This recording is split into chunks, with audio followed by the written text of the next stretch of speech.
Hello, listeners. It's Gunter here with some exciting news. We're on the lookout for sponsors to join us on our incredible journey with Inspire Change with Gunter. If your organization cares deeply about meaningful conversations around masculinity, self development, and mental health, we'd love to partner with you. Our podcast has a wonderful, dedicated audience committed to personal growth and positive social change.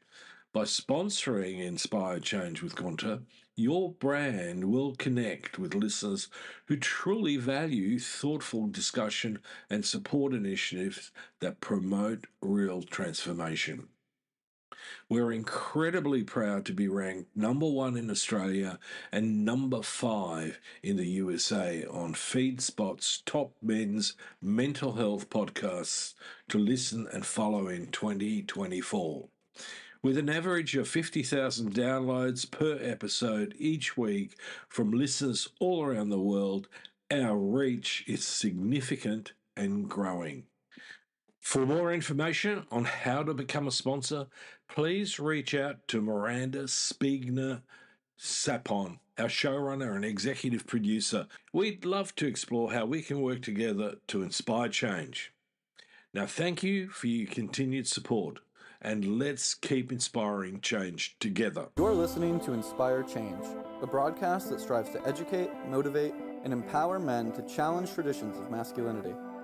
To guide us through the intricacies and intersections of emotions, relationships, and male identity is renowned psychologist, author, and speaker Gunter Swoboda. This is Inspire Change. Before I begin the actual podcast, I would like to respectfully acknowledge the Gadigal people of the Eora Nation, who are the traditional custodians of the land on which I work. I would also like to pay my respects to their elders past and present. Welcome everybody to another episode of Inspire Change with Gunter. I'm your host. Welcome everybody to another episode of Inspire Change with Gunter. This is the podcast where I dig deep, ask tough questions and explore what it really takes to create a better world, starting with ourselves. I'm your host, Gunter, and today we're tackling a biggie. You've seen it on social media, maybe heard it in conversations. There's this idea floating around that patriarchy is being misused or demonized. But here's the real question. What happens when we romanticize patriarchy and call its traits natural for men? Is it helping us grow, or is it holding us back? Stick with me for the next 20 minutes and we'll unpack this together. So what do we mean by patriarchy? There's some confusion amongst a lot of men about what this sucker actually is. So let me clarify it. When I say patriarchy, I'm not talking about individual men. Patriarchy is a system, a set of rules and values that organizes society around the dominance of men, often built on 5 pillars: being territorial, being hierarchical, being acquisitional, being competitive, and being combative. Now, some folks argue that these traits aren't just part of patriarchy, they're natural to masculinity. They say men should embrace these traits proudly because that's how they built a civilization. Sounds good on the surface, right? Until you dig a little deeper. So let me illustrate this with some history. Think about colonialism. Empires like the British or Spanish conquered vast territories. They justified it by claiming it was their duty, their right, even their destiny to take land and resources from others. Sure, you could say this was bold and ambitious, but at what cost? Entire cultures were wiped out, resources stolen, and inequalities entrenched. When we label things like conquest and domination as natural to masculinity, we ignore the immense harm they've caused and limit what masculinity can be. So what's the cost of romanticizing patriarchal traits? History lesson aside, let's bring this closer to home. Let's talk about competition, a trait often tied to masculinity. Healthy competition can motivate us to push our limits, sure. But when patriarchal systems overemphasize competitions, they turn toxic. Think about this. Two friends start a business together. At first, it's all about the big dream. They're in sync, working hard, building something great. But soon, one starts measuring his success against the other. Who's earning more? Who's getting more credit? That seed of toxic competition then takes root.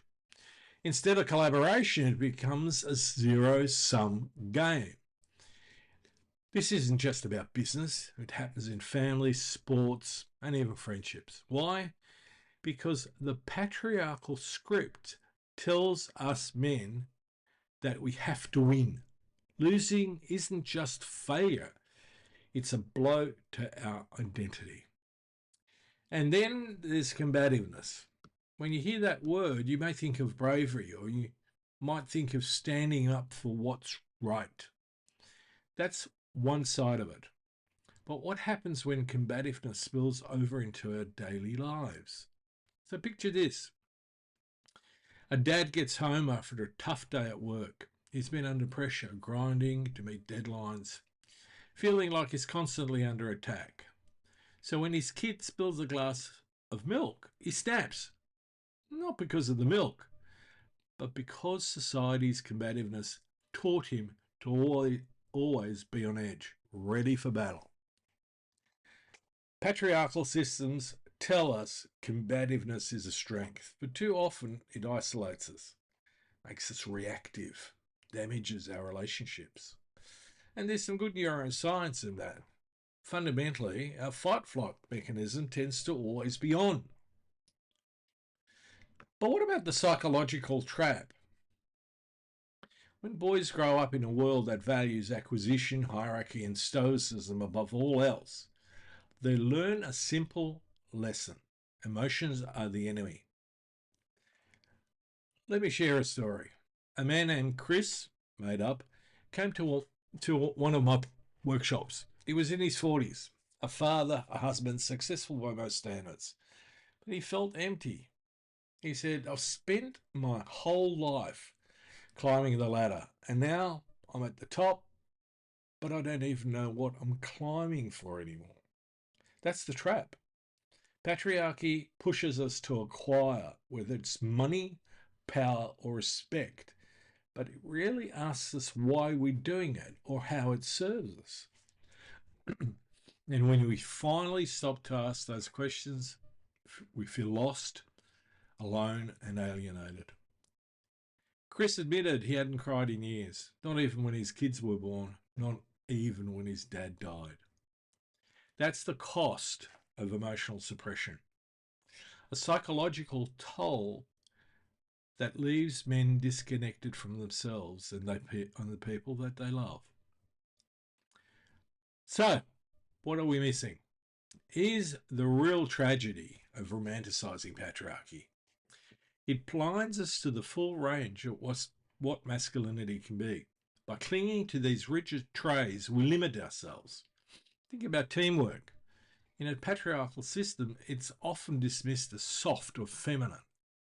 But imagine a football team where every player is only focused on their own stats, not their game.